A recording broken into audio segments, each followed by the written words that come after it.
Bonjour, Emmanuel Gabla, donc je suis membre du Conseil supérieur de visuel. Je suis en charge des nouveaux services et d'Internet et des télévisions gratuites privées. Et donc à ce titre, je préside également la commission de suivi des usages de la télévision connectée qui a été mise en place au printemps dernier par le président Michel Boyon et dont l'objectif est un peu justement de suivre les évolutions et la façon dont les médias se tournent un petit peu vers Internet grâce à ce nouveau terminal qui est le téléviseur connecté. On aura une conférence de presse le 5 décembre prochain qui visera un peu à présenter les premières pistes de réflexion, d'évolution, de propositions qui sortent des travaux de cette commission, puisqu'on se rend bien compte que c'est le monde de l'Internet et le monde des médias qui se retrouvent sur un même terminal et que cette collision entraîne certaines modifications nécessaires sur le plan réglementaire notamment. Alors tout d'abord, réseaux sociaux et médias, c'est visiblement un mariage qui est là pour durer. C'est pas une période transitoire, c'est pas une amourette, c'est pas une rencontre transitoire, mais c'est deux mondes qui visiblement vont interagir durablement. Et on le remarque quand on voit les événements majeurs dans la société qui se passent, que ce soit les élections, des épisodes climatiques un peu violents, ou des catastrophes, ou des événements de société qui touchent des personnalités. Les téléspectateurs interagissent, les téléspectateurs postent des tweets ou des remarques sur leur mur Facebook ou leur mur Google+. Alors, ce qu'on constate, donc, c'est une évolution du consommateur qui devient à la fois consommateur de contenu, utilisateur, mais également un utilisateur qui produit du contenu. Et c'est un peu ça la nouveauté, c'est que d'une relation un peu unidirectionnelle entre le média et l'utilisateur, maintenant l'utilisateur interagit avec son média grâce aux médias sociaux.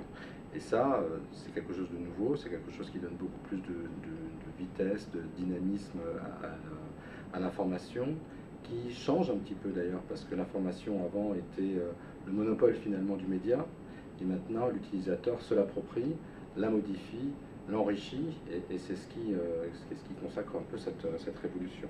Ça pose quelques questions de notre côté, du côté des régulateurs. On y viendra peut-être par la suite, sur la pluralité de l'expression, sur la véracité et la solidité de l'information.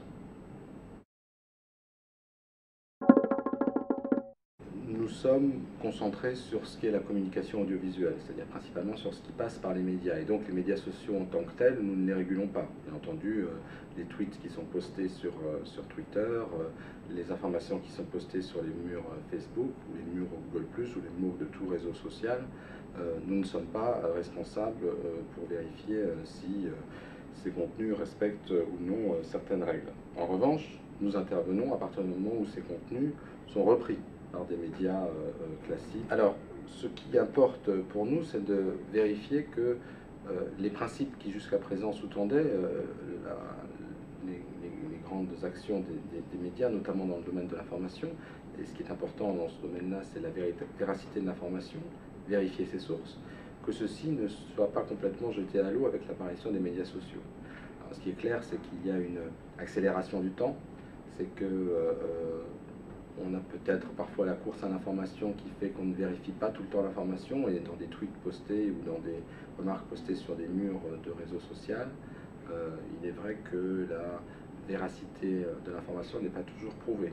Et c'est à nous de faire en sorte que les médias, en tout cas quand ils reprennent ça dans leurs émissions, continuent à faire ce travail de vérification des sources.